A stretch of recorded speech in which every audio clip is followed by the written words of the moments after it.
Good afternoon. I'll officially call to order the regular meeting of Coachella Valley Water District Board of Directors, June 17, 2025, here in Palm Desert. And would you please stand and join me in the Pledge of Allegiance? Pledge allegiance to the flag of the United States of America and to the republic for which it stands, one nation, under God, indivisible, with liberty and justice for all.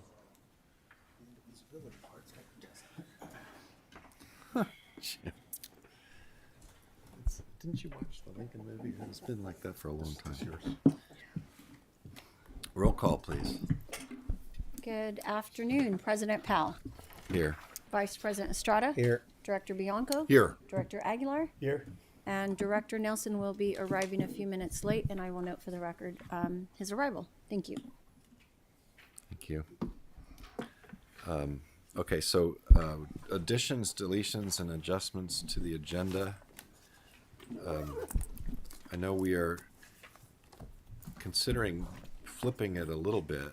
So after public comment, we would go to closed session and then resume the open part of the meeting after we complete the closed session part. So Correct.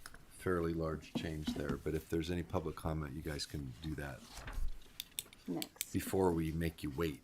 We're not going to make you wait. So is that a change that would be acceptable to the board? Yes. Yes. Yeah, okay. Just to accommodate some schedules. Okay, so we have that, and then at this time set aside for public comment for any items not on the agenda. Sure, and Is we there do anybody have. wishing to speak? I thought I Oh, saw a I card. apologize. Yes, we do, Mr. President. We have several cards, and I'll go ahead and read them. And if the individual will please come up, you will have 3 minutes to speak. There will be a timer on the screen. The first one is Aaron Tafani. Is that correct? Thank you. Yep. Press the button. The anywhere on it turns green. Nope. The actual microphone. Bottom of the base. Should There you go. turn green. All right. There you go. And don't Thank you. don't touch it Don't again. touch or it again. it'll turn red. Right. Let me know when I should begin. Good. Go ahead. Dear CVWD Board of Directors, my name is Aaron Tafani, Director of Real Estate for Fountainhead Development, and I'm here to respectfully ask for our petition for a temporary waiver for a single low sewer demand tenant in the Monterey Crossing Shopping Center in Palm Desert to be placed on the agenda for the next board meeting. As we understand, with the motion of 2 board members, our petition can be placed on the agenda for deeper review and consideration. We appreciate and enjoy working with CVW staff. However, we feel that there are certain circumstances in this situation which warrant approval for a temporary waiver by the board. Just a little background on how we got here. After some challenging years trying to lease the second phase of the project, we sold a parcel off to a hotel, and in which case their modeling letter came back with significant off-site requirements about 2 miles away and 1,900 lineal feet of improvements. We have an EV charging station, a Les Schwab tire, and a second hotel in escrow. And we understand that part of that second phase, we will have to do these significant off-site improvements. However, as part of our first phase, which we were significantly under our initial EDU approvals, we are seeking a waiver for just this one tenant that's a very low demand user to move forward. Since learning of the larger requirement, we have worked tirelessly over the past 7 months to find a solution to this undertaking. And good news is we have identified a solution for the major off-site improvements by teaming up with 4 other developers at the request and guidance of staff to join forces with these developers and share in the burden of completing the improvements to make it economically viable for our projects. We have already engaged our engineer to begin the design of this sewer improvement, and we will be working in the coming weeks to execute agreements with CVWD to make the substantial off-site improvements come to fruition. Unfortunately, these improvements will not be completed for about 18 months, and that would extend beyond the delivery requirements for Dutch Brothers, potentially eliminating the deal and definitely delaying needed tax revenue for the city and postponing other community benefits and job opportunities. Today, I'm respectfully asking that CVWD place this temporary waiver request on the agenda for the next board meeting so that we can have a more in-depth discussion and consideration regarding this very important item. Thank you for your time. Thank you. Thank you. Our next speaker, and I apologize if I don't say Vasanti Akuma, please. And then you don't need to speak that close to the mic. It picks you up, just so you know. Thank you. Good afternoon, members of the board. I'm Vasanti Okuma. I'm the Director of Development for Fountainhead Development, and I'm here with my colleague to add just a little more information to what he's already presented. We made a request to CVWD staff to allow the Dutch Brothers project to connect to the sewer system in advance of the larger improvements that we will be making downstream. And staff has indicated that they're not willing to approve the request. It appears that one of the reasons is that there's a Dutch Brothers in La Quinta, it's the first one in the valley. Mic turned off. I think there you go. You can't touch the base, or it okay. turns it on and off. All right, thank you. Sorry about that. So the staff has said that they're not willing to approve the request, and it appears that one reason might be that the Dutch Brothers in La Quinta, which is the first in the valley, consumes more water than was expected. The unique situation about a Dutch Brothers is that its primary product is water-based. They sell drinks that contain ice. They're large drinks. Their coffee is a water-based drink as well. So most of that water consumption is actually going out through their drive-through window and their walk-up window, and it's not entering the sewer. And that is the argument that we make to allow this small use to be connected. The Dutch Brothers has one employee restroom. It's in a non-customer area, and it is not open to customers. There are no indoor seats. There are no outdoor seats. So therefore, 0.7 EDU was calculated for the 950 square foot, which is pretty small footprint. And that is consistent with CVWD's development design manual. And our opinion is that a different standard should not be used for this development compared to all the other developments that are being approved in the Coachella Valley.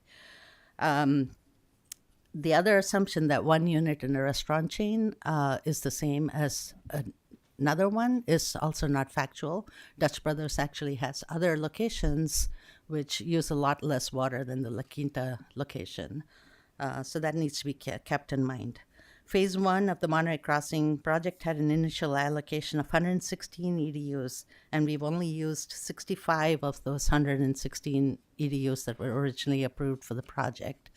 And so if you add in this one additional EDU, the demand is going to be minimal.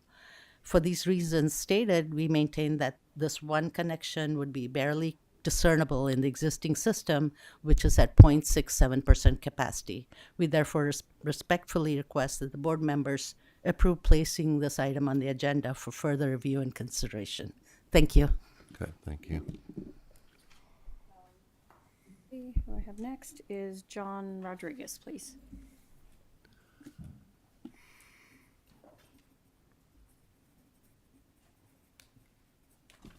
Thank you, President and directors of the board. My name is John Rodriguez. I represent High Tech Consulting, local civil engineering, land surveying, and planning firm here in the desert. I represent the technical side of this waiver request from the Dutch Brothers site. I also represent the consortium of developers that was spoken of by Mr. Tofani. 4 developers in total. We're looking to improve approximately 5,130 feet of 36-inch sewer transmission line. And we are under contract to design that currently with the consortium of developers.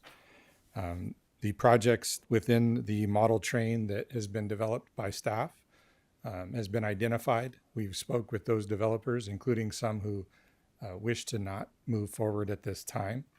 Those total developers represent about 637 EDUs that have been set aside in this train of developers for improvement. So we've worked with Dutch Brothers to identify some of their water usage issues. They've been nice enough to share with us not only their usage here in the La Quinta store that was referenced in a letter from the sanitation engineer, but also their usage for other projects and properties that they have around Southern California. So though we do identify that there is a need, one single employee restroom is not going to overly tax the system based on the technical aspects that we've looked at. And for this reason, we'd request that we have a waiver. Thank you. And the next one, I believe it's John. I cannot read the last name. Looks like, there you go. High school again. I was Yeah. talking about me, but I couldn't pronounce the last name. Good morning, board members. My name is John Cagliam. I'm actually Dutch Brothers itself. So I'm here asking for you guys to give us a vote of confidence and get us on the next board meeting so we get the water. A little bit of background. The La Quinta site was brought up. I did identify that store as using more water than our normal stores, and we're rectifying that right now. They currently have 4 hand dipper wells in there. We don't put dipper wells in our stores anymore because of the water usage, so we are currently removing those. The other store that we were talking about that I use from a comparable, I live in Lake Elsinore. Obviously, Lake Elsinore is very water restrictive too, due to the only water we have is the lake, and that store uses substantially less water as well. For some of you board members, we currently do have a store being built in the district right now in Cathedral City off of Date Palm Drive. So I'm sure some of your planners are familiar with that project. I'm currently working with one of your planners right now to rectify an issue that came up when you guys removed a backflow for a shopping center and realized it fed more than just us. It fed the rest of the shopping center. So we're graciously paying for that mistake out of our pocket to help you guys out. But going back to our use, we're a 950 square foot building. I employ 50 young kids between the ages of 16 to 25. So it'd be detrimental to get some kids in there and start working sooner than later based on timeline. Some of my developers and consultants have said it would be 18 months if we didn't get this waiver to open that store.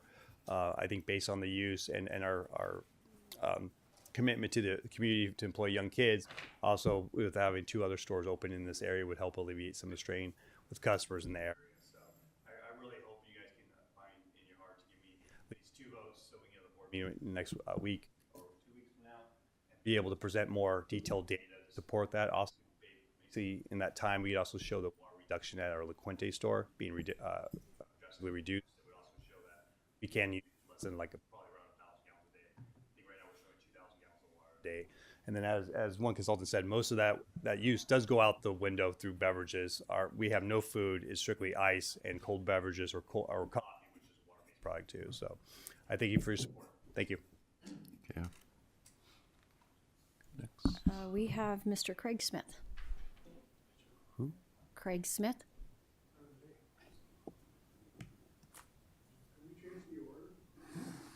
Sure. I have Gabriel Martin next.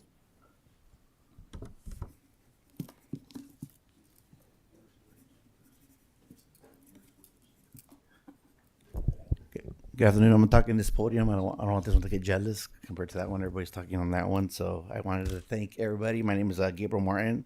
I am a principal development specialist with the County of Riverside. I'm here on behalf of the County of Riverside Office of Economic Development and 4th District County Supervisor Manny Perez. First of all, I wanted to thank the Board of Directors, Mr. GM, and your wonderful staff for all the vital services you provide for the community. Your domestic water for residents, irrigation for the farms that grow our food, wastewater treatment, water conservation, and maintenance of the canal, and other stormwater and flood control efforts that you do. However, what I want to thank you for the most is the things that are not in your mission statement and that are not in your field of services, which is the partnerships, the collaborations, the friendships that you work so hard to foster and grow with other local cities, the county, school districts, other special districts, small businesses, developers. I'm grateful for that, and from the jurisdictions that, these projects that you bring forward, because they not only achieve the goals of the city, which is economic development, job creation, and increased sales tax revenue. I'm here to support Fountainhead Development and their Dutch Brother request. I wanted to kind of share my experiences with Dutch Brother, with Fountainhead, in my 10 years of economic development experience. They have stood out as one of the most prolific developers I have worked with, not only because they bring forward new businesses and jobs, but they also bring new experiences and amenities to those communities. In my previous in the city of Coachella, they brought the first Walgreens, Panda Express, Aldi's, Circle K to the city. When the city approached them about the adjacent property next door, which is an industrial building, They were open to have those discussions to relocate that business into the industrial park and go after an EPA grant to clean up that site, to do an affordable housing project, and to increase the retail in that area. The city had a American bald eagle statue made out of bronze in their storage. Just they're collecting dust. They volunteered to install that in that project. They paid for the irrigation, the water, the landscaping, and the lighting for that project. So they went in order to do a public art display to meet the city standards. So they went beyond the call of duty to do that. Fountainhead is not your typical developer. They are a partner and friend and want to be part of the community. They go beyond the call of duty and they do right by that community. I'm here to respectfully request that you place the Dutch Brother request on your next meeting for consideration in order to discuss the possibility of a request for a temporary waiver. I want to thank you all for everything that you do and for your time and consideration today. Thank you. Thank you. Thank you. Okay, More, huh? are we taking Craig next, or is there a different order you still like? Okay, Maggie Montez.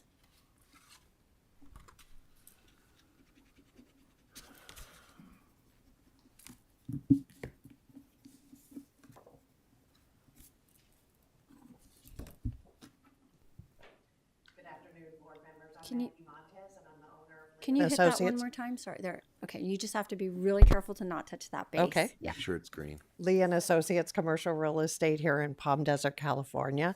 I have been with Fountainhead Development on various developments throughout the valley, but on Monterey Crossing, we actually started in 2015, 10 years ago. I've been a commercial agent for more than 30 years in the valley, and I'm very proud of some of the retail centers that have come together, Monterey Crossing being one of them. One of the things that I know is so true in retail centers is that tenants need other tenants. And Dutch Brothers brings a unique morning customer to Monterey Crossing that we don't have, that will benefit all of the other businesses in Monterey Crossing, as well as obviously benefiting those employees that they would bring in. So I'm here very briefly to let you know we started these negotiations in 2018 with Dutch Brothers. COVID got in the way. We picked them back up in 2023. It's been a long process so far, and we're hoping that you will consider putting this on your next agenda so that we don't have to add another 18 months to that while the larger scope of work is being completed. Thank you for your consideration. Thank you. Martin Alvarez, or now? Okay, Martin Alvarez.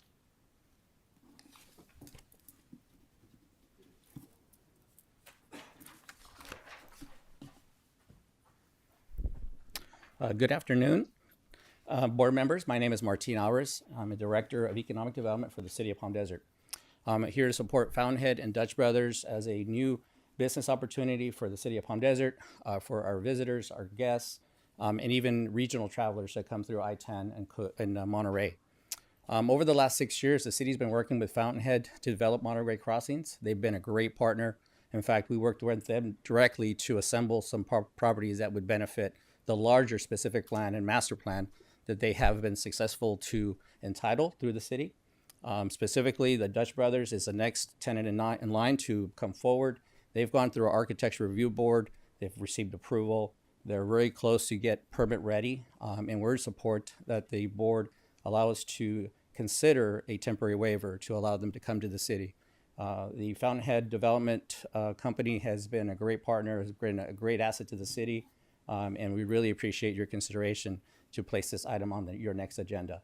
Thank you very much. Thank you. Okay, and Craig Smith.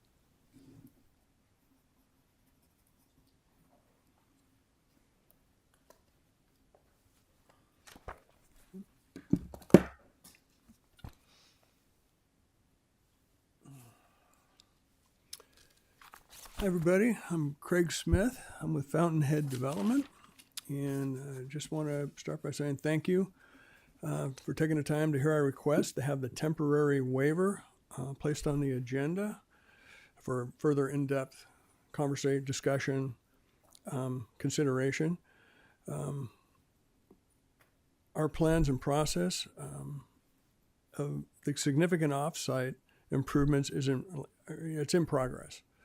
And it's probably worth mentioning that relative to the consortium of the 4 development companies that have gotten together, and we have a mutual understanding, we have a signed document, that we were the company that put that together, put everybody together. Our corporate tenant, Dutch Brothers, is very close to breaking ground. They are in a position to pull their building permits. Their plan is to be open by the end of the year. The reason why that is important is, unlike some other projects that are in our consortium, this is a commercial project. This project, we have leases that have outside delivery dates. It's not like some of the other projects you constructed and they get absorbed by the market. It is Dutch Brothers' plan to be open by the end of this year. Okay. The tenant does have some plans to reduce their water consumption. With that, I'm going to say we greatly appreciate the opportunity for this important request to be placed on the agenda and get into the topic further. Okay. Thank you. And those are all the speaker cards I have, Mr. President. Okay. Yeah. Well, appreciate everyone coming out. So we have on our agenda, we have an item for this sort of thing, but it doesn't appear until 9B.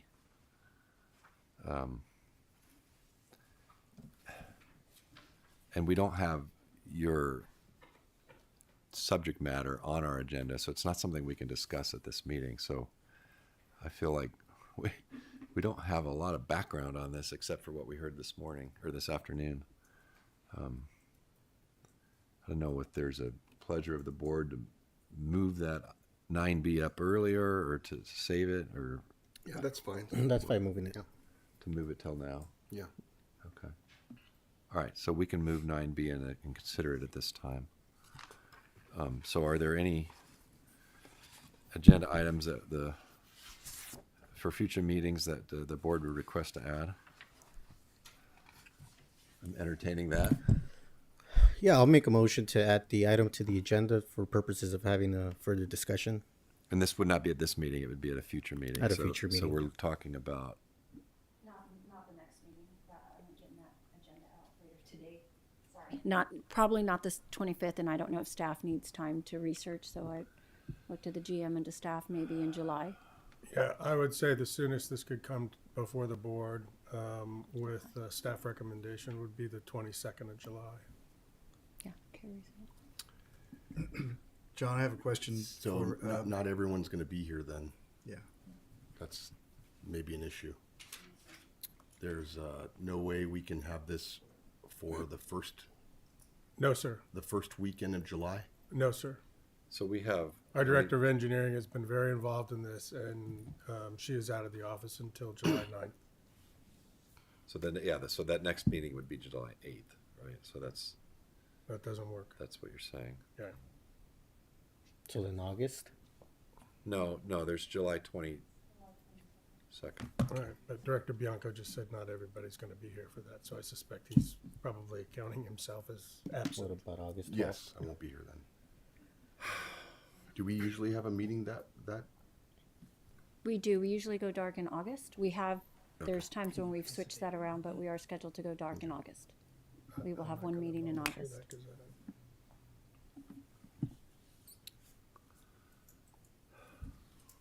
It looks like we have a meeting on August 12th. Is that correct? That is correct. I have a question for board counsel, John.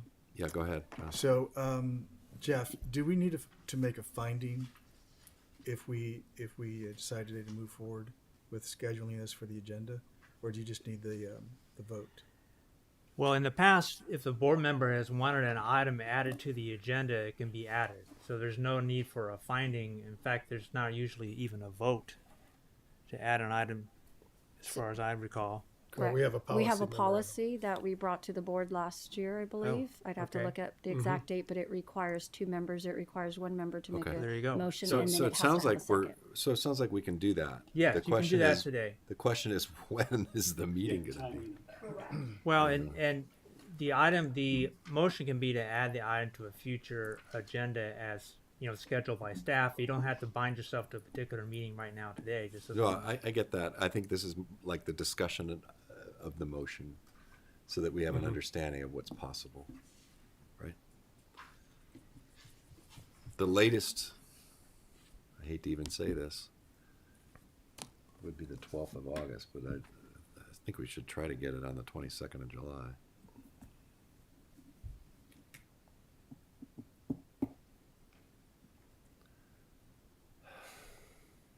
Anyways, yeah, we don't have to make that decision right now.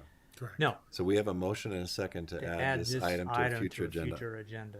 All right. I'm sorry, can I clarify who was the second? I got Estrada as the motion maker. I'll second. Bianco, thank you. Sorry, but maybe we didn't have a second. Now No. we do. I didn't want to interrupt you. Yeah, no, you're right. So we have a motion and a second. Any other discussion? All in favor, say aye. Aye. Aye. That passed 5-0. Okay, well, thanks for coming in, everybody. Never been to a Dutch Brothers because I don't drink coffee. You're not missing much. Can you answer one question before you go? Probably that guy back there. Before you're the first one out the door. So I'm guessing there's equipment cleaning water also, Well, I mean, because it was never mentioned. it's 950 square feet. I have 2 espresso machines and a couple of the ice cream tailor machines, but Right. then I have a small 3-comp sink. so but there's going to be some equipment cleaning. Yeah, I mean, and we're not really arguing about limiting your water use. We're just trying to quantify it, right? yeah, and like I said, I went when they presented me like saying La Quinta site's using a lot of water, and I got the bill. I was like, holy cow, myself, because Yeah, I I have get it. close to 60 stores, and I did go by the store. I'm like, now I understand why we're using the water. So there's restroom equipment cleaning and then consumption. yeah, and most of the consumption, I would say 75% of it's going outside the window for consumption. I get that. Yeah. So, Okay. all right, thank you. Thank you. Well, makes me want to go get a coffee.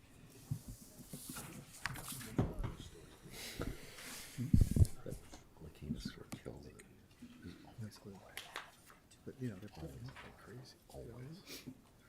Okay, so this brings us, okay, at this time, the board will recess into closed session to consider the items on the closed session part of the agenda, and then we will reconvene to report out of closed session and continue the meeting we'll probably have another opportunity for public comment and then on to the consent calendar.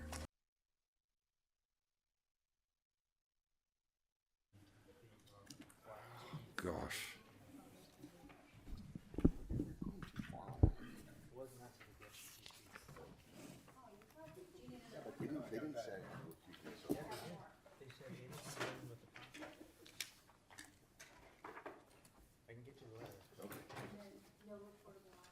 You're right.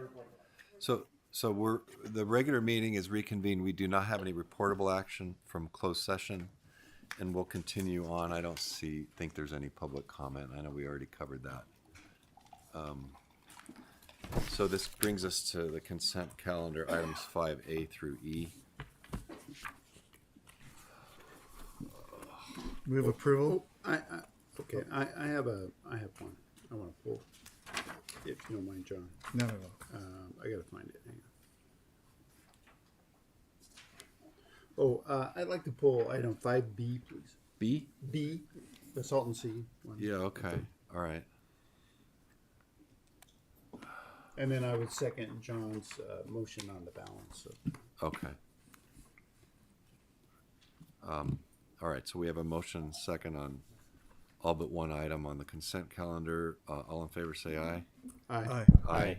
Any opposed? That passed 5-0. All right, so 5B is this, Yeah, it was. Member fee. It was on our agenda. Just a question in terms of has everyone else approved the contributions? Are we the last ones? Or because I don't know. I was hearing some rumors that some may not support. So Sorry. I can't answer that question. I don't have any visibility on the activities of the other Salton Sea members. Yeah, and I'm also not aware of the order of approvals. Mm-hmm. But I have not heard But I- any significant comments that anybody would be opposed. Okay. I can't answer that either, but I can tell you this is a standard requirement that was sent to Environmental Services, the process for CVWD, and we haven't seen any issues in the past. Yeah. Right. So I would And expect it's. I had heard the same going thing, through. but I also heard that ultimately it was resolved. Okay. Okay. Fair enough. That's what I need to know. I'd move approval. Second. Thanks, William. Nelson, and second was Aguilar. Aguilar. All in favor, say aye. Aye. Aye. Pass 5-0. Action calendar. Mondo, we've got 7A, solicitation of bids for this Oasis Garden septic to sewer project. Up. Good afternoon, President Powell, members of the board, audience, and fellow staff. My name for the record is Armando Rodriguez. The purpose of this board action item is to solicit, to request authorization to solicit bids for the construction of the Oasis Mobile Home Park septic to sewer conversion project. As you know, we've been working with the State Water Resource Control Board to get funding to do these septic to sewer conversion projects. As of today, we have $2.8 million to do this project. In particular, we already have an existing 18-inch line that was also grant funded through USDA that brought sanitation service here to the Oasis Gardens Mobile Home Park. In essence, this project will do the next 77 mobile home parks that are currently under septic, and then, but also the project will expand the capacity of lift station 5521. This additional capacity not only will help us regionally to provide more sanitation service throughout this community, but also it will tee up the project, the Avenue 66 trunk sewer that we also are trying to get into this lift station. The project is funded here in this fiscal year of 2025 with $5 million. $550,000, and then another $2.5 million for next fiscal. We anticipate that the project will have $2.8 million cost, which will be fully funded by the grant. Therefore, we recommend that we get approval to go out to bid on this project. Armando, that property next door that appears to be a larger mobile home park, is that the Melchesian property there? That's the Mountain View. Mountain View, yeah. And are they already on sewer? That was part of our initial USDA project where we converted. So they're connecting from some other direction to the... It goes through that property in yellow. Okay. So the line's already there? The line goes from our lift station here in the north all the way down to the yellow, and then there's internal on-site pipelines. Existing? Existing, yes. Yeah, I got you. All right. So, Okay. So that initial phase for the Mountain View was very crucial for this portion to even be possible? Yes, it was very Yeah. crucial because Yeah, it that makes provided sense. us the gravity pipeline to be installed from north of Avenue 66 all the way down to south of Avenue 68. Got it. It's an existing 18-inch line, so it's pretty Okay. Yeah, so we're accepting from Mountain View, we're accepting sewage from that first phase. Yeah, I got you. All right. I mean, it's amazing how much each connection is, but it's grant money, and I know that it's already been through the process, and I support it, but it's still bloody expensive. Right. I mean, this is why it's so hard to do this. Yes, it takes time. Yeah, and money. Okay. Is there a motion to approve 7A? Motion to approve. Second? Any other discussion? All in favor say aye. Aye. Aye. Any opposed? That passed 5-0. Thanks, Armando. All right, you have the next one also. Go ahead. So this request is to, again, request authorization to solicit bids for the construction of the Valley View Trunk Sewer project. As you can see here in the map, we're trying to consolidate 14 mobile home parks within the area that we call Valley View. There is already a domestic water portion to this. We are kind of just the sanitation mirror side of it. We also work with the State Water Resource Control Board to get funding. And as of today, we have $14.2 million to get the project designed and constructed. In particular, we're going to be installing sewer pipelines on Desert Cactus, Avenue 57, Fillmore, Soto, and bring all that sewage down to the bottom here on the very bottom of the map. There's a red triangle. That's our proposed lift station. Then we're going to pump it to the west, crossing the railroad and the Grapefruit Boulevard. And then we're going to put the flow into an existing manhole at Grapefruit and Avenue 57. Again, this is a grant. It is a septic to sewer conversion. And it's approximately 15,620 linear feet of pipe. We have sized it for additional growth if additional Blanco parks would like to connect, or if we do a phase 2 grant in the future. These residential home parks have been identified as a priority site wastewater treatment system for consolidation into CVD as part of our CVD's Disadvantaged Communities Infrastructure Task Force. And we have a budget of this fiscal year of $1.1 million, and we have a budget for next fiscal year of $4 million.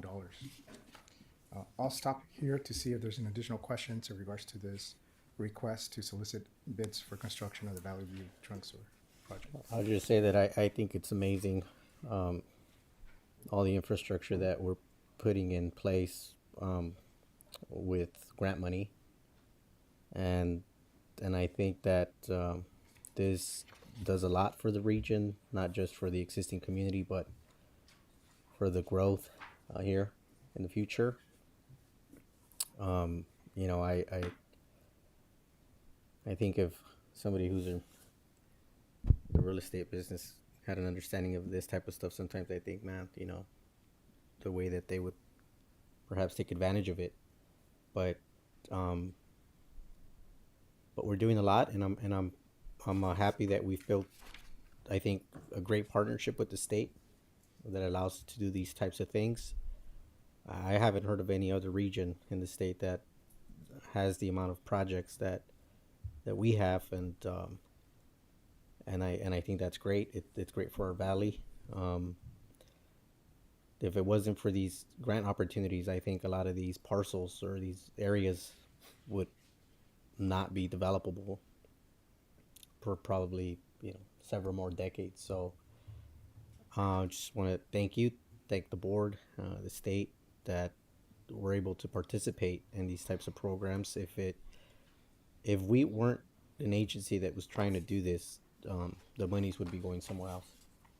And so I think it's good that we've tried to figure out how to do this, and I think that we've you kind of know how to do it already. I think you do, and it's just a repeat. But again, thank you. I think this is great. Yeah. My comments I wanted to share. Thank you. Yeah. No, I echo that. It's, you know, it takes a lot of vision and patience to do this, and arm twisting, etc. Just curious, you know, there's gaps in here. I'm guessing those are not mobile home parks, is why they're not covered by this. Like just north of the red Villa de Josue, or just south of the orange and blue, there's homes there and people live there, right? And they're probably on septic. They're on septic. But they're not part of this program because they're not mobile home parks. They're just either single family or multifamily residences. There's single family, and there's also permitted and unpermitted parks. And so we were trying to target the permitted parks first. We have had requests in regards to having additional connections, and if there's a single-family home, by all means, if the infrastructure's there, it becomes very inexpensive for them to connect, just because the pipe is already at their site. But that doesn't say that when we go back to the Disadvantaged Community Task Force and we relook at the our next priorities, that maybe the next phase of priorities would be to do all this additional areas that you don't see highlighted that could connect. Yeah, to the there's no future projects. there's no limitation on them having to be mobile home parks. It's any connection. But they wouldn't have scored very well because they only have like one unit for a larger area. But I think the fact that you have all the backbone infrastructure there, Well, it's going to make it easier for it them only to makes it better if we connect. would have had more. So that raises the question: is will these green pipelines be sized enough for additional capacities for in kind of the land-based area here? Yeah, we are looking at not only deconnect the ones that we're looking at now that are highlighted, but as a region, a tributary area, make sure that we're able to, in the future, build from here and expand out, but then also be able to take all the infill. The one thing that is not part of the ultimate design is the lift station. It's very expensive to design a really big lift station. You're gonna have to organically build it up so that we don't waste a lot of energy in the pumping. So that's right now designed for a little bit more capacity to take care of what we're targeting, and Yeah, a little but bit not more, a lot more. but not a lot more. Armando. And that would be the red triangle on the enough room belt for a Dutch property, Brothers. right? And then are you upsizing like? It looks like you come underneath Highway 86S as well as the railroads. Are those like bigger board pipelines underneath? So those? from the lift station, the red triangle, to the west and then to the northwest to the existing lift station, that's a force main system, and we're going to do two of them for one, redundancy and capacity. And we believe that a 6-inch is sufficient for the tributary area that we're targeting for now and the future. So that's going to be built at Alton. Build it once, and then hopefully we get long. But it'll be like a dual pipeline. Dual pipeline. And then where does that go? That the end on the west side, it just stubs out. Is there an existing force Yes, main and I'm line sorry, there? I didn't show this, but we also had another grant where we did. Oh, I'm sorry, no, there was a grant. I'm sorry, but we did build a pipeline along Avenue 57. So from Grapefruit Boulevard down to Polk. Okay. And then there's gravity on Polk all the way down to Avenue 62 that then goes into our water reclamation plan number 4. I have a question, Armando. So, does every single mobile home get a property tax bill that they pay for the sewer yearly? Or is there just one that goes to the landowner? Like, how is that done? Because it's not free. I mean, it's free that we put it in, but it's not, No, they have to, every property owner needs to be assessed the sanitation service fee. It's up to the property owner whether he will, there's a process in the county, and I'm sorry, I'm not very much have the details, but in the broader sense, the property owner can advise the mobile home owner, because they don't own the land, just the actual capital cost of the mobile home. Let me help you out here. Thank you.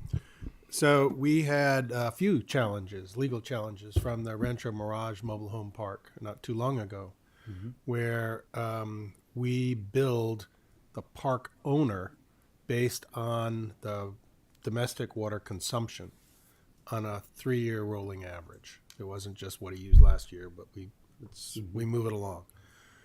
What he wanted to do was to separate out his irrigation system from a domestic water system. He wanted us to come in, because right now everything's being billed to sewer. What he wanted us to do was come in and put meters in, so he could then bill the individual mobile home owners the actual cost of consumption instead of trying to prorate it like he's doing. And then he wanted us to bill for sewer. And we said, well, in order for us to bill for sewer, each individual mobile home has to be on its own parcel, its own APN. And that's not the way it's organized now. So I would suspect that in this particular case, there are not individual APNs, that the mobile home park owner will receive a bill based on the consumption of water, if there is water. If there's no water there, I'm not sure how we're going to bill them, but we can cross that bridge You'd later. have to use their well. But they are getting billed though. I mean, if they have their own well You'd have to use their well. and their pump, okay, they are getting billed. Yeah, we probably can Okay. Put a meter on bill them off that. Well, I think the neat thing about this is that when you superimpose this project, there's an almost identical water project for these mobile homes, right? So, there's an equal layout for a blue line that eventually will set a meter to these same squares. So I think they will eventually have both water and sewer, so they'll have a meter. So probably for the most part, it'll be set up with a master CVWD meter, and then it's up to the owner. Yeah, to who's each going to to bill each out square, those costs probably to to each square. Yeah. And then the also the good thing is that in order for this project to move forward, we probably needed to have consolidation agreements where they had to agree to the fact that they were going to get billed, how they're going to get billed, and so all that, those things are laid out to them in front. Yeah, good. So that they know that they're going to get a bill. And it's the owner of the parcel that has to sign those consolidation agreements. Right. Have those been signed, or are they? Yeah, for us. Okay, perfect. Are there other mobile home parks in this corridor that are not included in this plan? There are other mobile home parks that are not included here. Yes, there are. And why is that? Unpermitted, he said. And most of them are unpermitted, but some of them have gone to the permitted process. But we have already started environmental engineering, planning, and it's really hard to come back and do this whole recalibration for new mobile home parks that do come online. But that doesn't mean that we cannot catch them in the future, with a separate project. That was my question. Yeah. Thanks. Yeah, they'll get at it.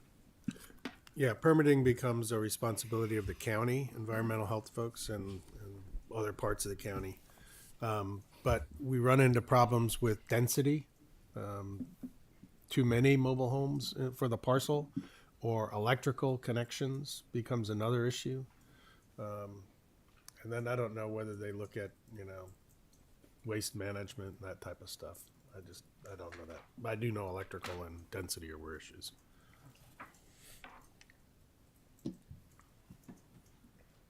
I don't know if I made a motion, but I'll make a motion to approve. I'll second. All in favor, say aye. Aye. Aye. Pass 5-0. Your next one, Palm Desert Groundwater. Armando. Yeah, if I may, both items C and E deal with the Palm Desert groundwater project. And this is the project for which at the last meeting there was a condemnation involving Anthony Vineyards.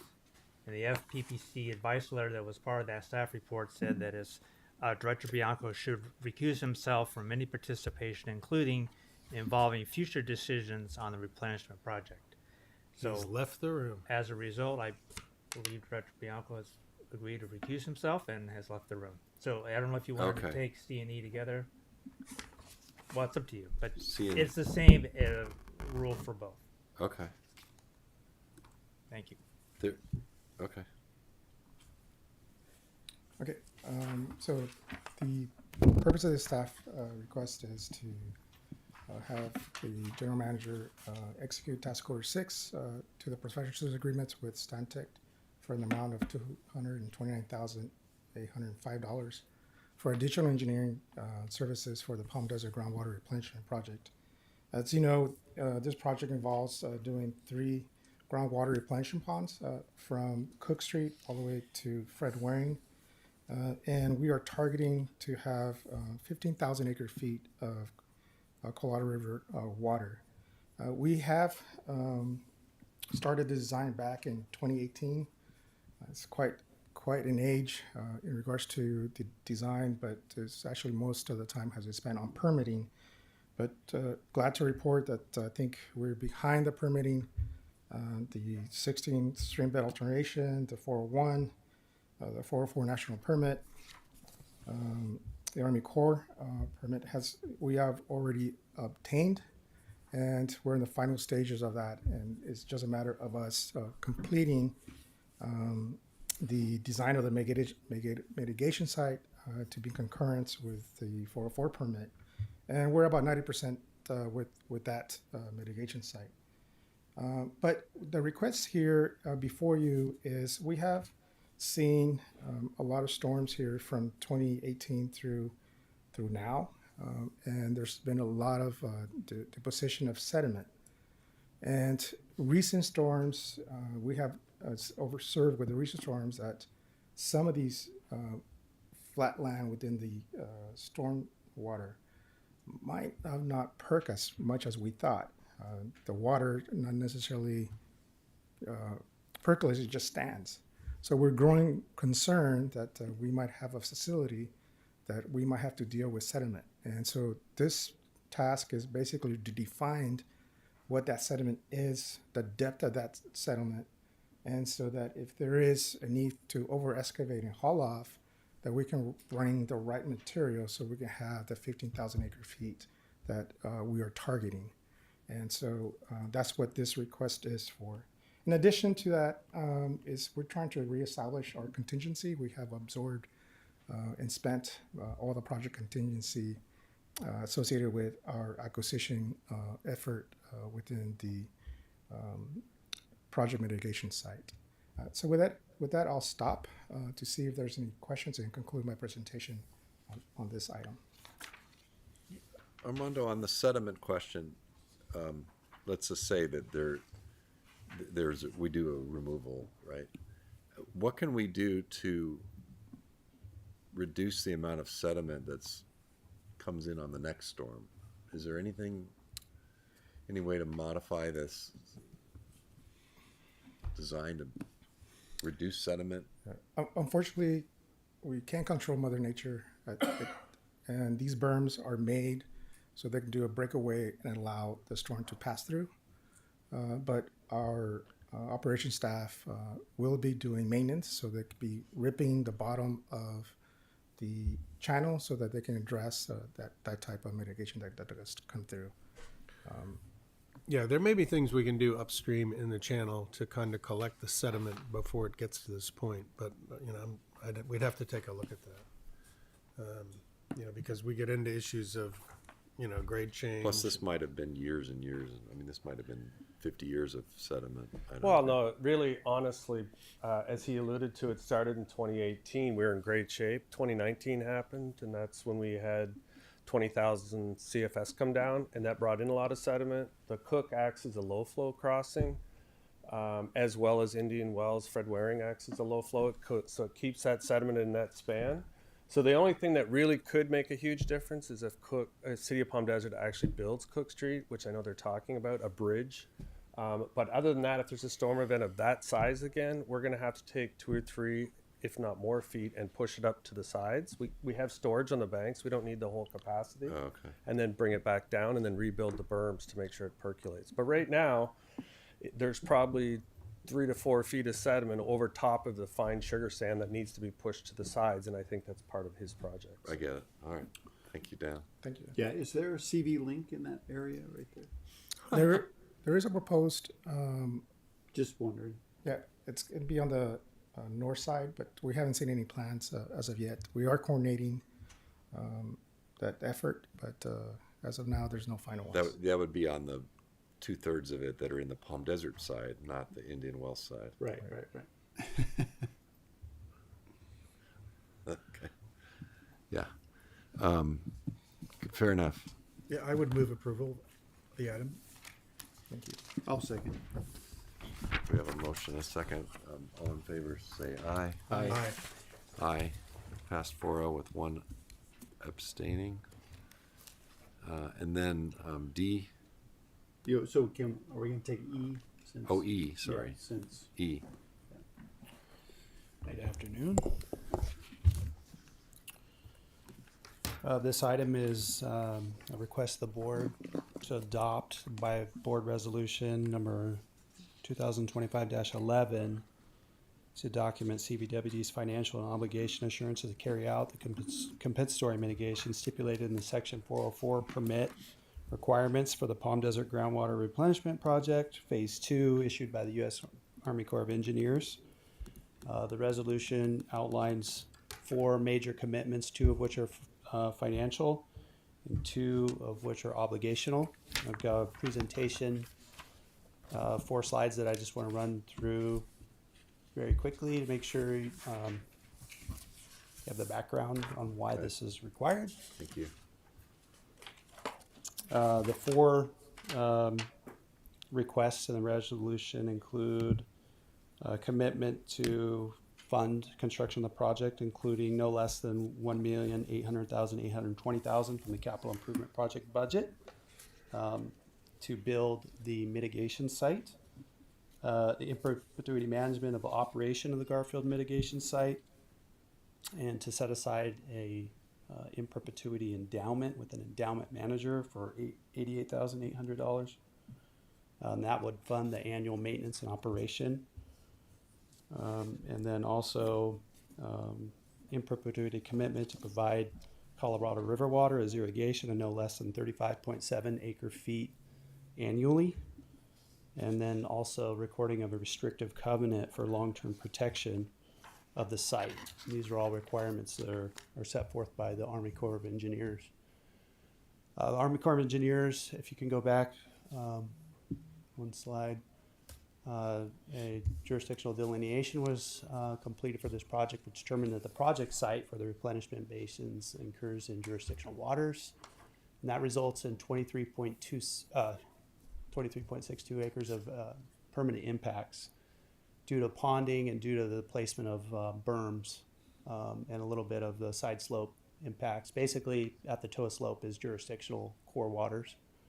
And to offset these requirements requires mitigation, and the reason for the 404 permit. We developed a permitting responsible mitigation site on CBWD property. Originally, this was earmarked for synergy with CBWD's constructed habitat project back in 2022.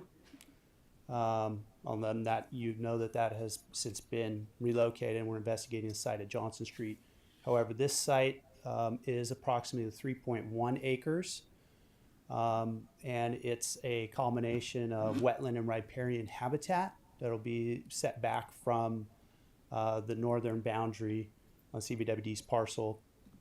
And this really represents a example of preferable mitigation ratio for CBWD.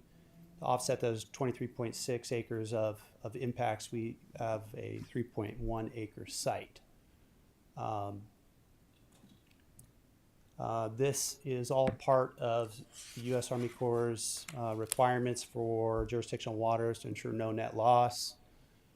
We went through many back and forths with the Corps on the impacts of our project. However, this is what was ultimately required for us to go forward with the project. And it was several years of back and forth to determine what was required. As I mentioned, there's 2 financial commitments in the resolution. The construction includes estimates that were made considering the infrastructure, the grading, the plant establishment, and the initial monitoring for the project. And then the other, the second financial obligation was based on our projected annual maintenance costs and the required endowment that would produce that annual cost in interest.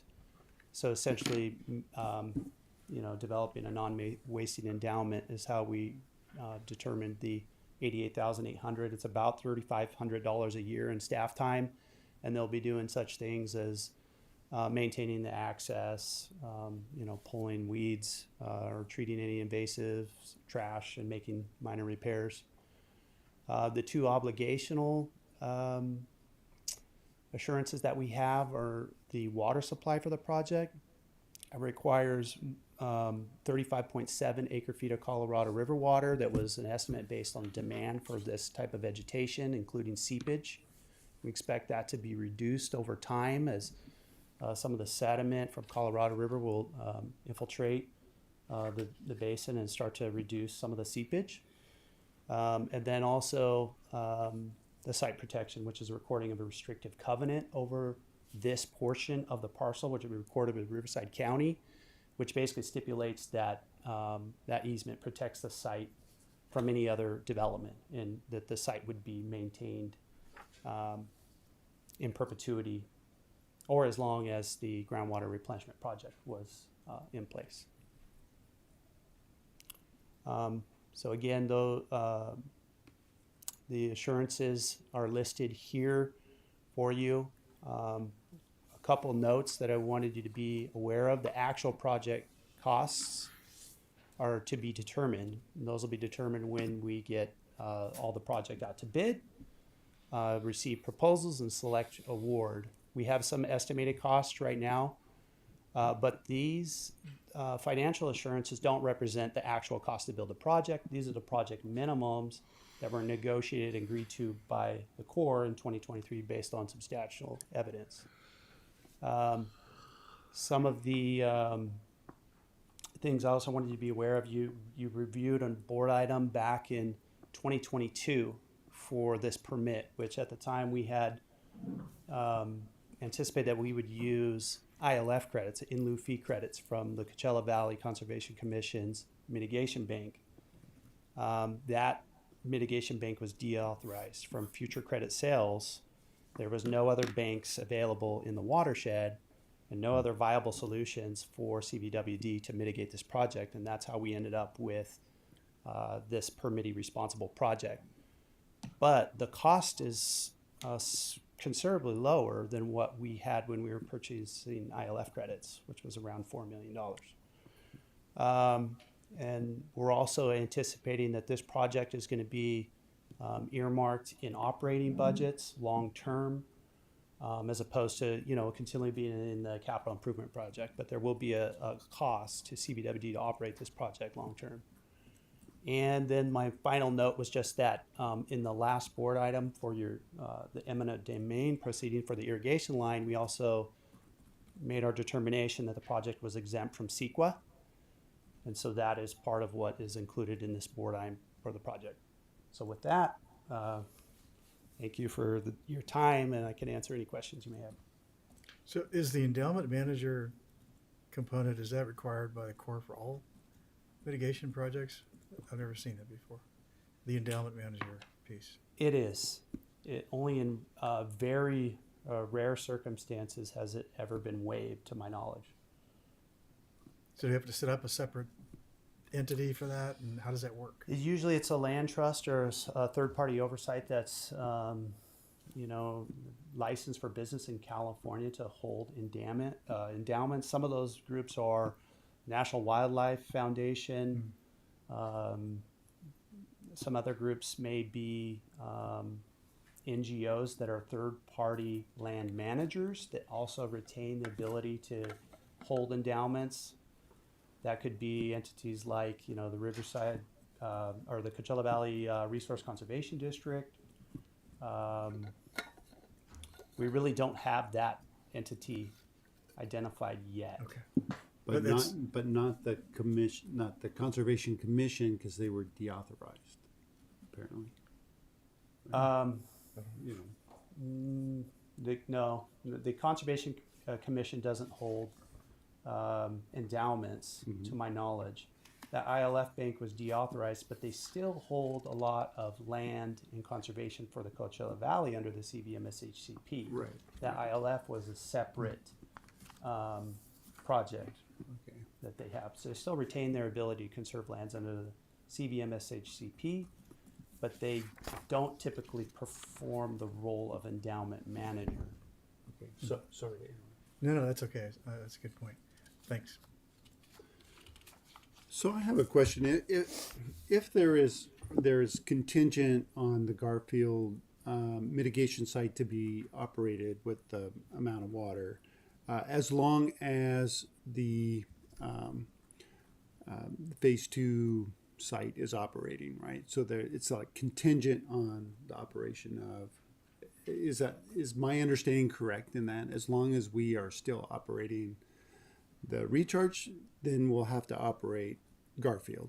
But if we discontinue the operation of the phase 2 recharge, then we can discontinue the Garfield mitigation. That's correct. It's not automatically discontinued, though. You would have to go seek concurrence from the Army Corps of Engineers to have your permit for the facility modified, that it's no longer in operation, at which point then you could decommission the wetland site. So are there any provisions if the waters of the United States is changed in any way that then we may not need to provide that Garfield mitigation? In other words, I don't know, it seems like that's a political topic, right? Waters of the United States, and one administration does one thing and one does another, right?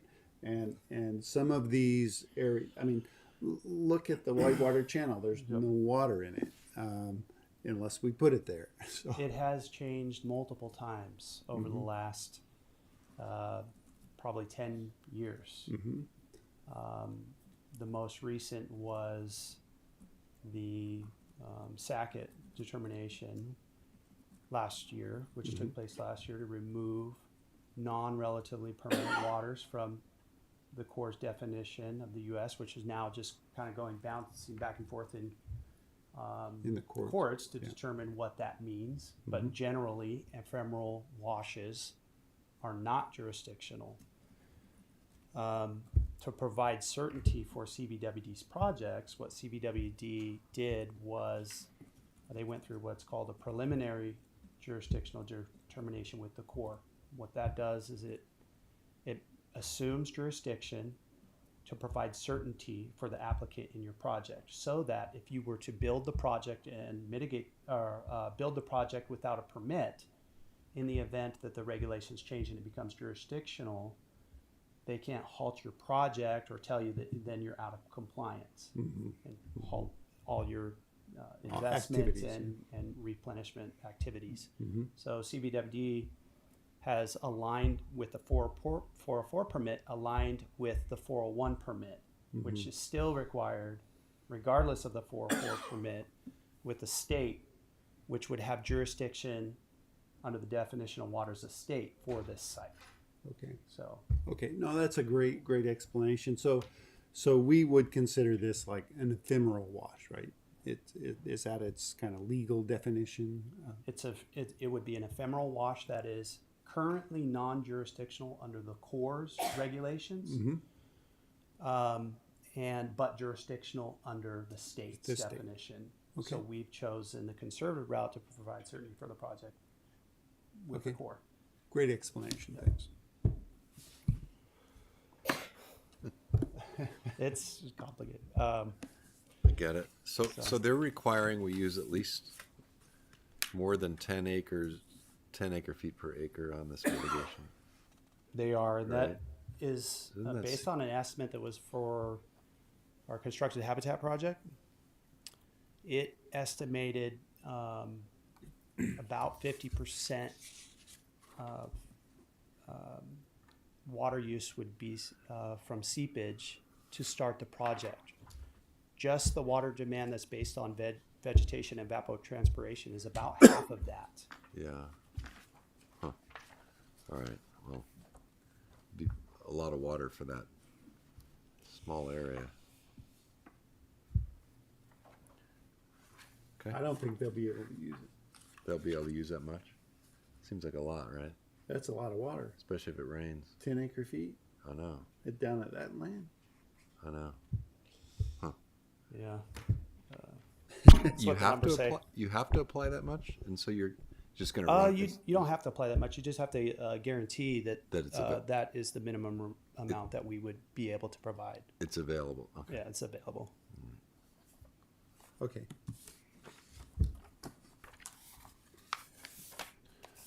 Okay. So for 7E, is there any other discussion? Is there a motion to approve this? Yes, I'll move that we approve and adopt board resolution number 2025-11. Second. Okay. There's a motion second. Is there any other discussion? All in favor say aye. Aye. Aye. Passed 4-0 Thank you. with one abstention. Yeah, thank you. D.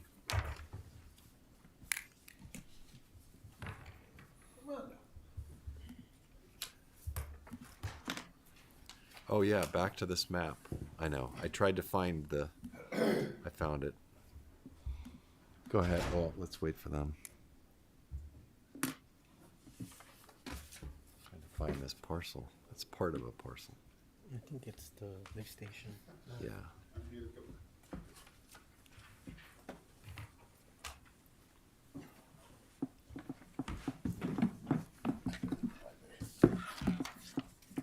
Good Right, afternoon go ahead. again. So this request is to seek authorization for the general manager to execute a purchase and sale agreement and joint escrow instructions with Belk Holdings for acquisition of APN 737-090-009 for the Valley View Trunk Sewer Project. As you can see from the map, this is the same exact project that we just approved to go out to bid. Unfortunately, in order for us to get all these tributary done and put these pipelines in service, we need to be able to have a lift station so we can pump it out. Unfortunately, we don't own land in this area, but we have found a willing landowner who is willing to sell us land. This pump station and this land purchase will allow us to further connect these 14 additional mobile home parks, in addition to many more in the future. Like I previously said, the sewer comes down south, gets collected at this proposed lift station. It is then pumped through a force main system and dumps into an existing manhole at Avenue 57 and Grapevine. The acquisition would be 1.567 acres. It was formerly appraised. The purchase price is $150,200. CVWD would pay for the title and escrow, and that we will close within 30 days. There is also language with the agreement in regards to stub outs that the property owner would like to have at the remaining parcel. There's 2 additional stub outs, but the grant is very restrictive in regards to us just negotiating that. The actually property owner has to pay for that because this is a purchase that it is grant funded as well. So with that, I'll stop to see if there are stop my presentation to see if there's any questions associated with this request. I'll make a motion to approve. Second. So I should have been a little more prepared. Is the appraisal in the board packet? Yes. Yes. Okay. Yeah, I should have been prepared. Okay. All right. Thanks. I looked at it. Yeah. It's all right. Yeah. Yeah, it was just 100, near 100,000 an acre. So Yeah, there were comps, believe it or not, that were pretty close to that Yeah. in the appraisal. I'll look through it. Thanks. Yeah. All right, there's a motion and a second. All in favor say aye. Aye. Aye. Aye. Pass Thank you. 5-0. Thank you. Thanks, Armando. Okay, I know. I didn't think about it. We should have had those other ones after you left instead of while you were here, hiding in the other room. See you later. See you, Anthony. But now we can do fun things without him. So. Okay, so here's a good one. Hi, Carla. Thank you. Finance items are always great. Good afternoon, President Pound, board members. We're here to present to you a couple of different interfund loan repayment options for your consideration. We can slice this pie many different ways, and so we're wanted to provide you some initial thoughts from the staff perspective and gather your input before we put together the final resolution tonight to include in your next board agenda packet.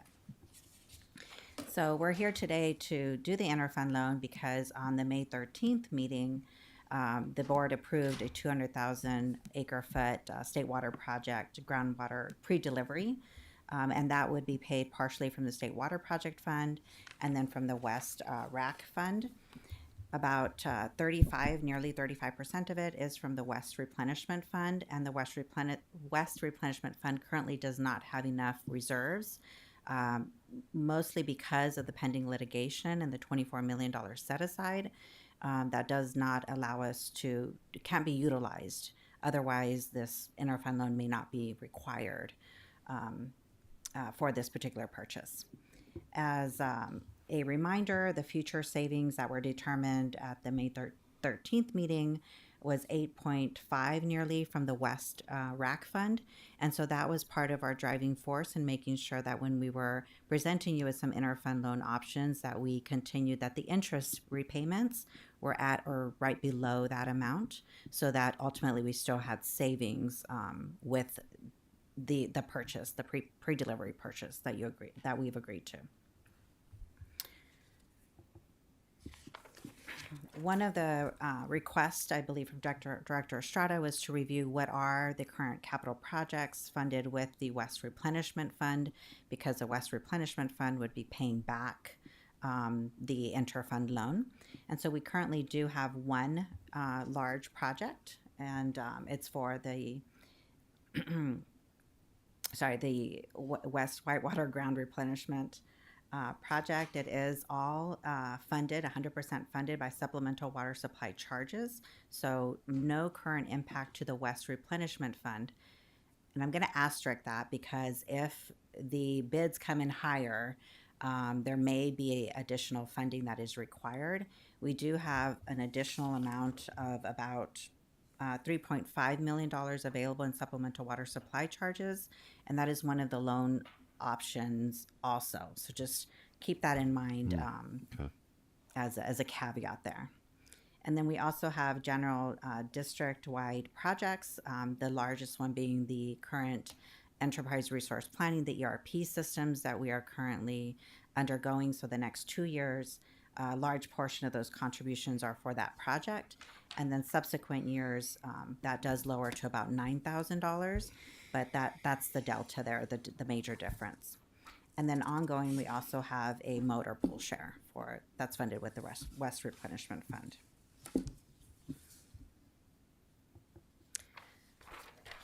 So we're going to spend a little bit of time here on the actual interfund loan options that we have for you. And I did actually run another alternative too. So we went all the way from a full amount of $27.6 million all the way down to about 19.1. And you see the different funding sources there on the left.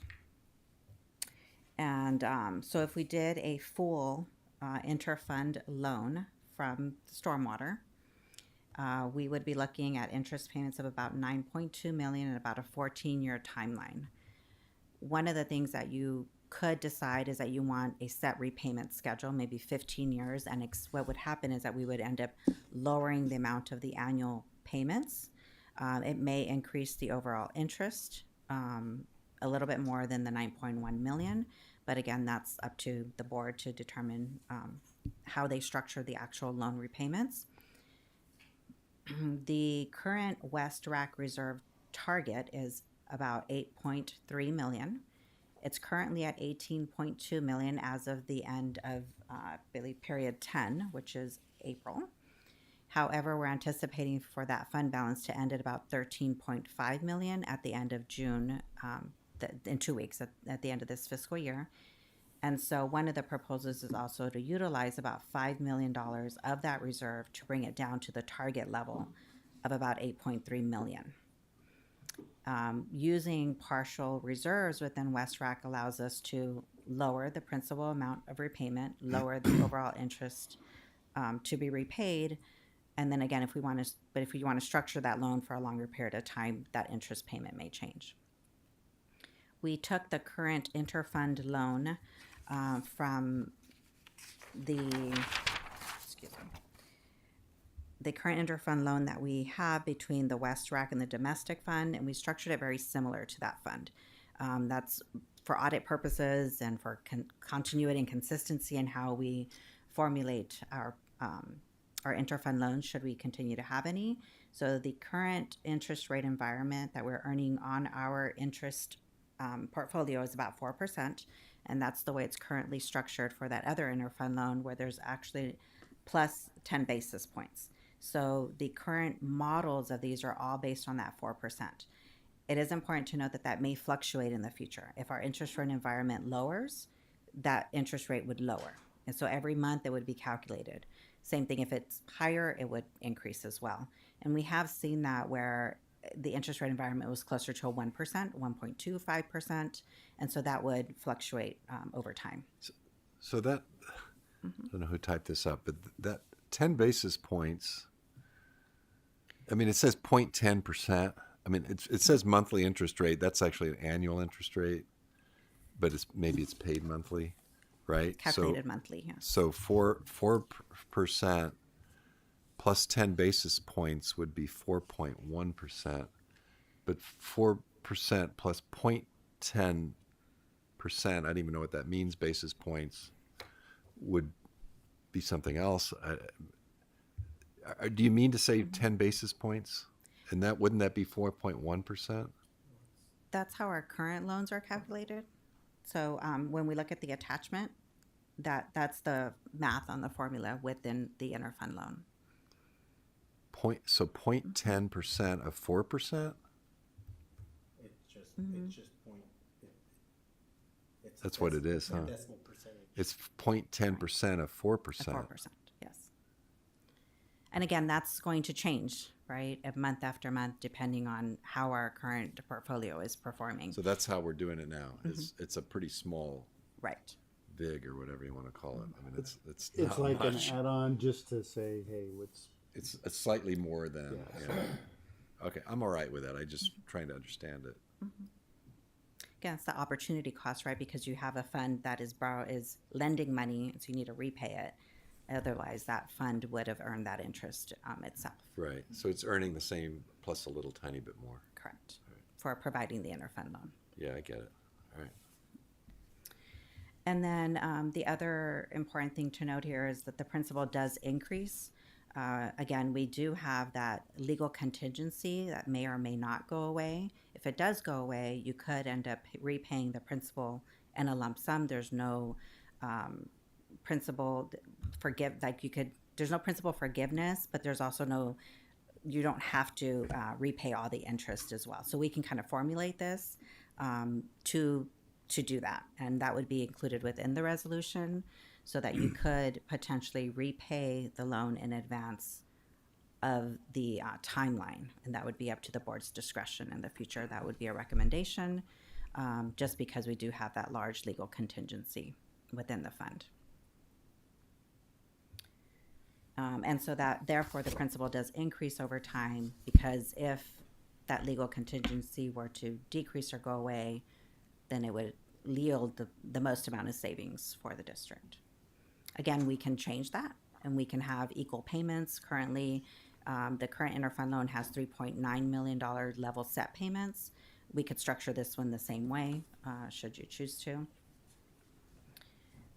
And the first payment of principal doesn't start until fiscal year 26-27. It is structured to start in July versus at the end of the fiscal year. We ran it a couple different ways. We ran it to pay it quarterly, ran it to pay it at the beginning of the fiscal year or at the end, and paying it at the beginning yielded the most interest savings overall. So it's scheduled to be paid in July of each year, the principal payment. Sure.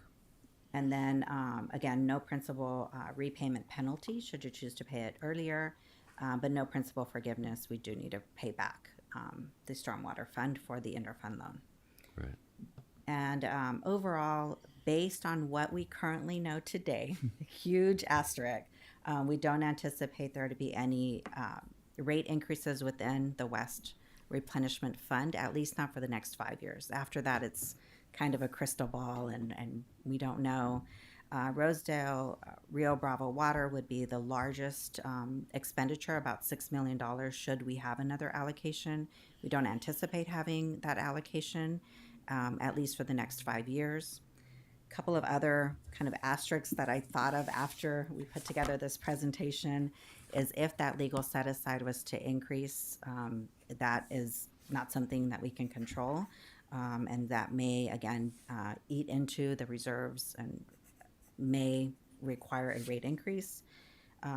If there's also an unanticipated natural disaster out of our control, a large expenditure like that, or if our domestic consumption really decreases, right? Either because of the non-potable water connections that we are anticipated to have, or there's a big, another wet hydrological year where that consumption just decreases and the revenues decrease, which ultimately impact the reserves and the levels. So a couple of additional asterisks there of things that are maybe out of our control that we would definitely monitor. But at this point in time, based on our projections and based on the kind of highest and the way that the loans are structured, we don't anticipate any rate increases for at least the next 5 years. Okay.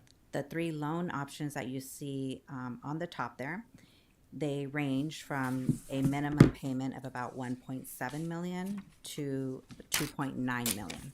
At the highest year is in fiscal year 2036. And so again, that gradual increase, but that's the range of each one of those repayments. I'm going to leave this up here and just kind of ask for questions, comments. So we could, thoughts. we could say, I would have a preference for option 3, but I would also. we don't know really if there's going to be $3.5 million left from the, as you mentioned earlier. Mm-hmm. So it might be a little less than that, but you could do option 3. Let's say the supplemental water supply charge only had $3 million left, right? Then you could do three out of that, Mhm. depending on what the bid comes in for the project, right? Right, and I don't think we would know the bids though. Well, we have to structure this loan now because my understanding is that we're supposed to potentially get an invoice from Metropolitan before June 30th. Right. And so we haven't seen that invoice, and I have not heard when that invoice would be coming. but That's we fine. need to That's have it fine. But available. you know that you could maybe. Well, let's hope the bid comes in where we think it's going to come in, Yes. and you'll have that full $3.5 million available. But if it's not available, we'll have to make an adjustment at that time. Yeah. Okay. Yeah, and we can always restructure the loan, but once those funds are transferred, I guess, and I guess the other way we could word it too is that if you wanted to wait till the second fiscal year, because there's two payments, right, two $13 million payments. So if you wanted to wait to use the supplemental water supply charge until year 2 of the loan, then we could do that with the second payment. So Carla, the either option 2 or 3 would still leave us with 13.5 million in reserves. It would leave us with 8. So we're anticipating Oh, I'm to sorry, so end the it'd be- year okay, with so- 13 minus the 5 would be. Okay, it says at ending at the level. 13.5. Yes. Sorry, ending the fiscal year. We anticipate the fund balance to end at about 13.5. Right, which is still above our target of 8 million too. Yes. But then So, and that continues to grow, right? It does, yes. Mhm. But And we do have very strong interest earnings within the West Replenishment Fund because again, we're still earning interest even on that 24 million set aside for the legal contingency. True. But that 13.5 million, we'd pull 5 out of that if we did Right. either option 1 or option 2. Right. Well, option 2 or 3. I'm sorry. Yeah, I know. I was counting from the bottom. Yeah, 2 or 3. Yeah. The other option that I ran was only using 2.5 million of the West replenishment reserves and none from the supplemental water, and it lands you right between 1 and 2. The loan repayment would still be about 14 years if we kept the same structure where it gradually increasing in the principal repayments. and the interest repayment would be about 7.8 million. So it kind of lands you right in the middle there between 1 and 2. Yeah, I just like 3 because it's like the least impact to the It fund, is. and the supplemental water supply charge is something that we generate from projects, right? And it's intended for the purpose of purchasing water. Yeah, so it makes sense to use it here.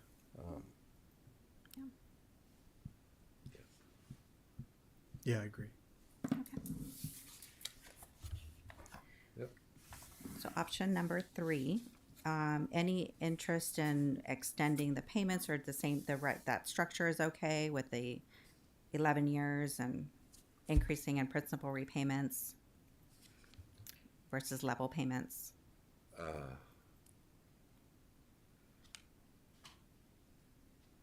Is there an advantage to doing It doesn't matter. What happens is if we end up having level payments, depending on how much interest we have to pay, the difference would go to the principal.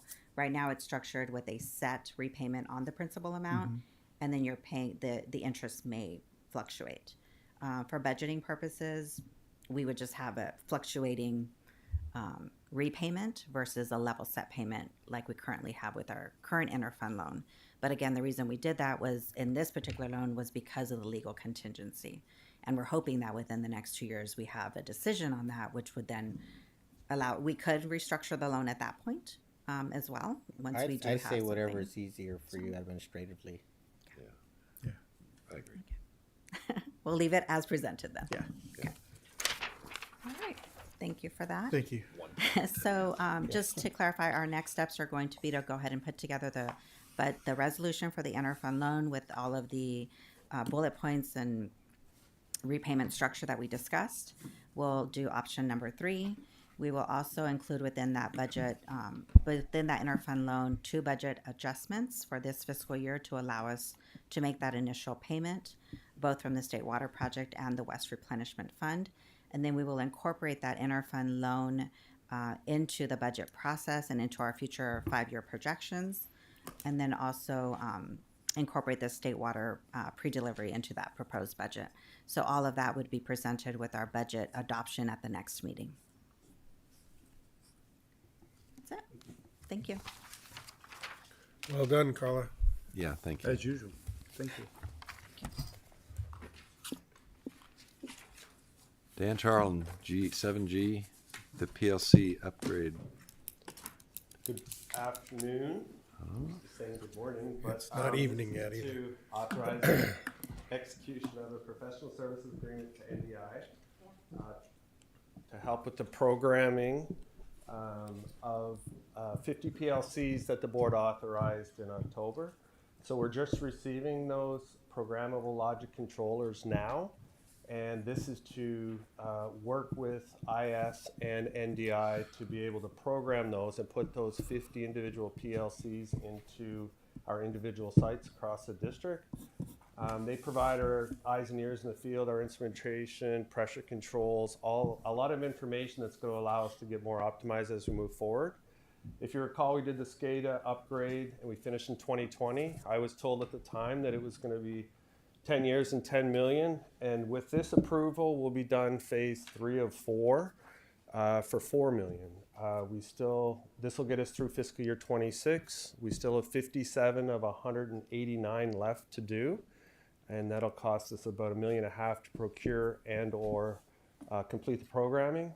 So I'll take $5.5 million overall versus 10 million in 2019 dollars.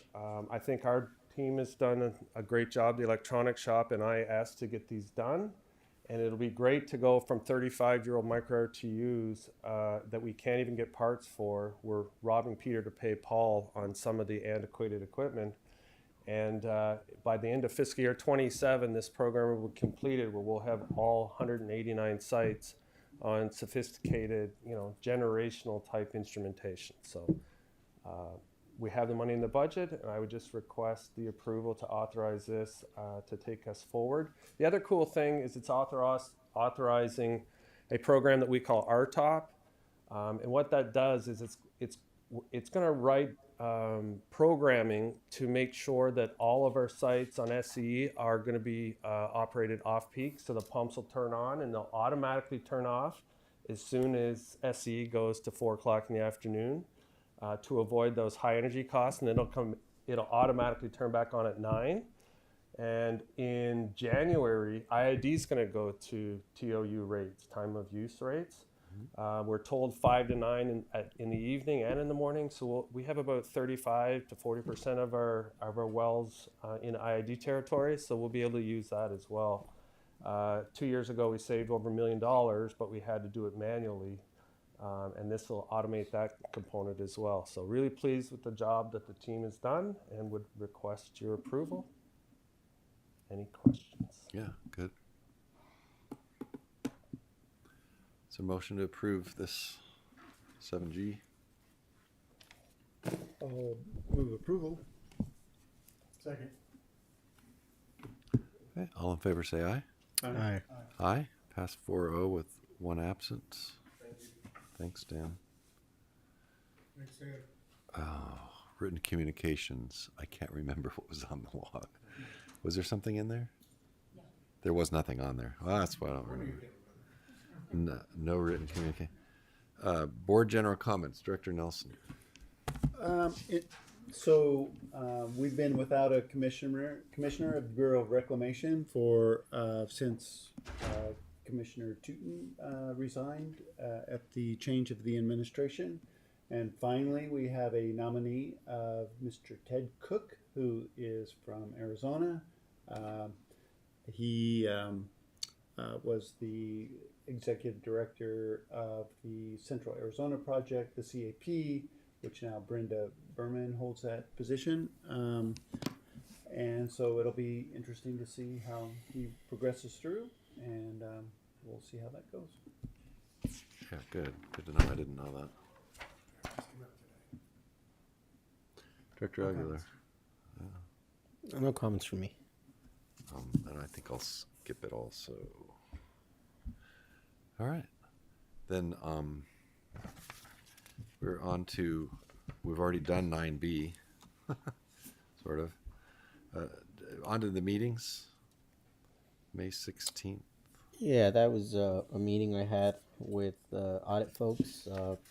We met. They had a number of questions, pretty basic stuff, and no issues reported.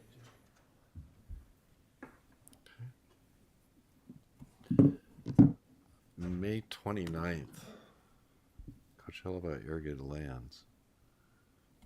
Was I on that one? We've had quite a few of those. Oh, yeah, I was on that one. I was on that one. Yeah. Yeah, okay. I know you probably already reported that, Director Nelson. We've been working hard to pull in Riverside County Farm Bureau to provide some help to administer that program.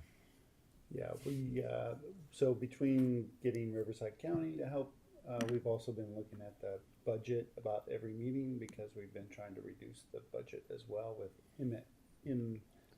MLJ Consulting. MLJ, yeah. Yeah.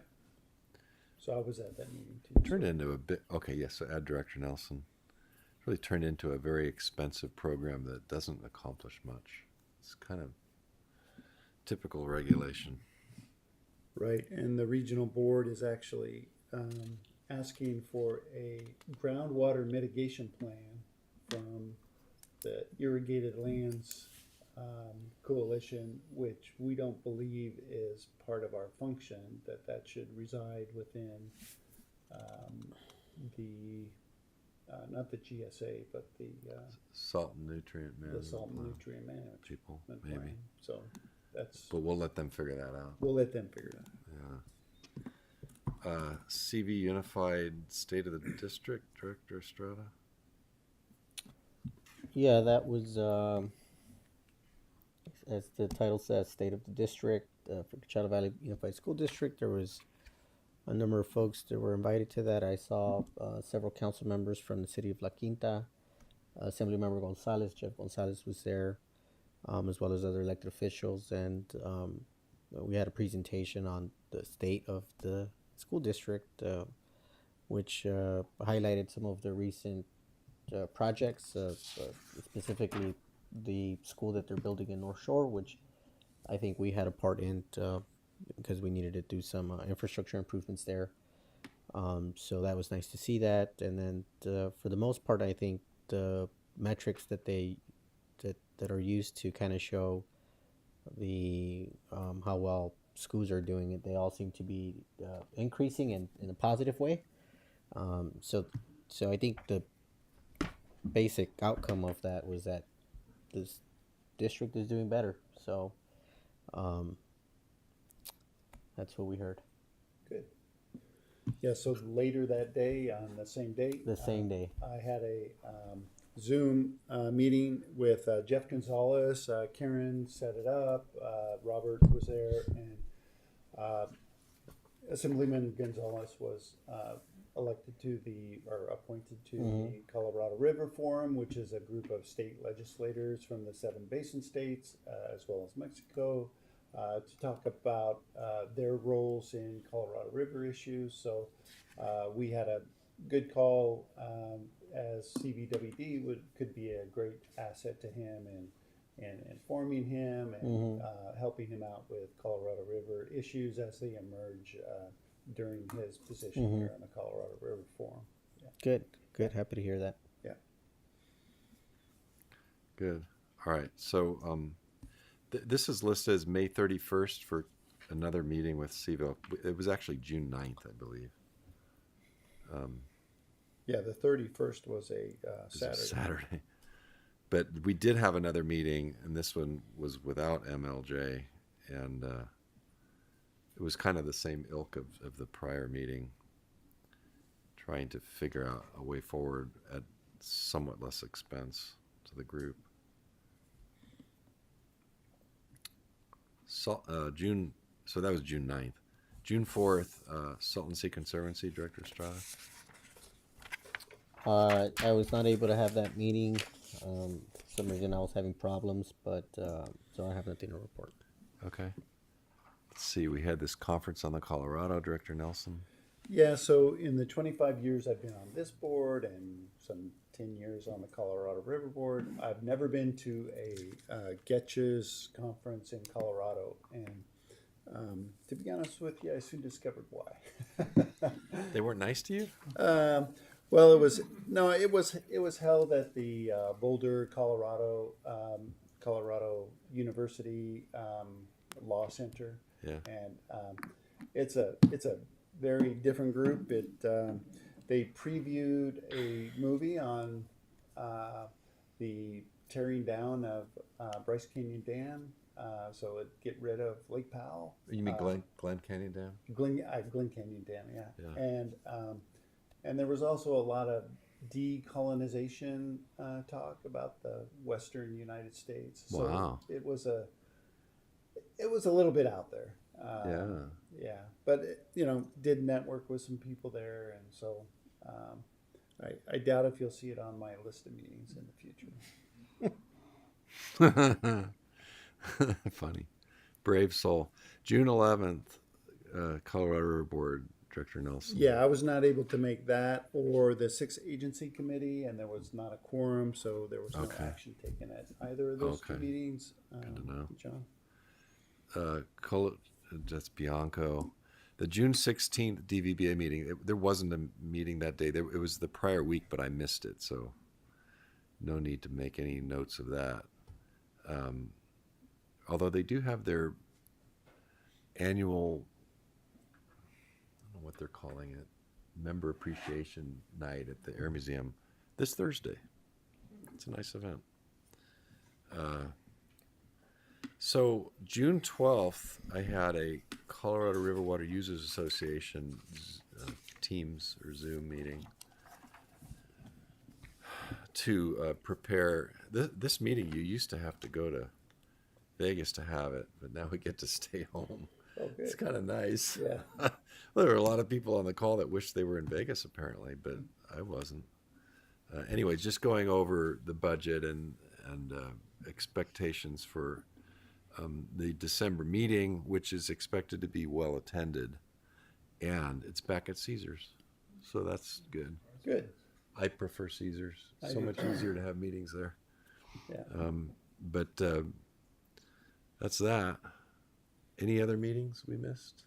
Yeah, I have a couple additional Go ahead. meetings. So, yeah, that CVILC meeting was on June 9th that we both attended, which we actually approved a budget and an assessment rate and the contract with Riverside County Farm Bureau.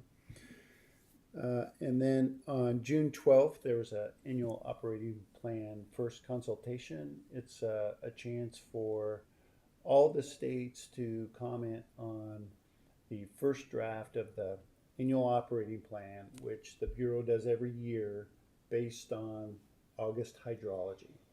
And so I thought there would be a lot of fireworks there with the 2026 guidelines going on, but it was pretty much status quo, business as usual, and very similar to other years. And if anyone needs a draft plan of that, I can send it to you. Okay. So that was on June 12th. On June 16th, we had a Section 5 contractor Zoom call. A lot of reporting from the Salinity Control Forum, which Bill Hazenkamp is the chair, with federal budget being adjusted in many parts. There's a lot of discussion about cost and allocations of such. Arizona doesn't pay into the Salinity Control Forum as a condition of their contributions to pay for the Central Arizona project. And so there's, if they were paying their fair share, which is about $2 million, it would actually open up some funding from the other basin states. So that was an interesting discussion on that. And of course, then the ongoing thoughts about the lower basin sharing of the 1.5 million acre feet kind of commitment to the structural deficit. So that's ongoing there. So. Okay. Anything else? No. Yeah, I had a meeting on June 12th. I met with the vice president of Burtec. His name is Frank Orlet. He wanted a chat to talk about some plans that they have for the expansion of the landfill out there in, I believe it's Salt City area. He wanted to fill me in on that. I think it's something that they were working on, not similar, but we had an item that they had brought to the board back in 2023, but that was related to, I believe at that time was a request for domestic service as a permanent service connection. But it seems that this time they're looking to put in a request for construction water as they build another cell. So he just wanted to fill me in on that. He was looking for guidance on who he should connect with to make that inquiry, and so I told him that I would connect him with staff. He's been I put him together already, so I think staff is going to start working with him to see how that item is addressed. But is that the facility at the end of 66 out there? Just across the county line. Yeah, I think it's the one further past 88. Imperial. It's an Imperial. Oh, it's an Imperial So it's probably by Salton City. Okay, that one. Okay. South. Yeah, south of that. So, Got it. so part of the conversation that we had is I wanted to understand if this was the exact same item as 2023 or if it was different. It appears to me that it's different. Mhm. From the conversation, it sounds like they're asking for about water for about 130 days, which is, I imagine, part of their construction schedule. Don't necessarily have the full numbers on water amounts, but I believe it might be like 40. Is it 40 acres or acre feet maybe? Yeah. So it's minimal. The other thing that he filled me in on that I wasn't aware is that apparently when they built the second cell, which is the last cell they built back in 2014, we provided construction water for those activities. So we're just looking to kind of do a redo of that. So just something that I passed on to staff, and staff is going to take a look into that and maybe bring it back if necessary. Good. Okay, thank you. Thank you. Any others? Is there a motion to approve per diem for the meetings reported on? Also move. Second. All in favor say aye. Aye. Passed 4-0. And general manager report. Nothing this morning, nothing this afternoon, sir. Thank you. No worries. Council. And I will pass as well, Mr. President. Okay, do we have any departmental reports? We still have time. No. I don't know. Seeing I none. don't see anybody getting up. Didn't think so. Okay, well, with no further business, we are adjourned.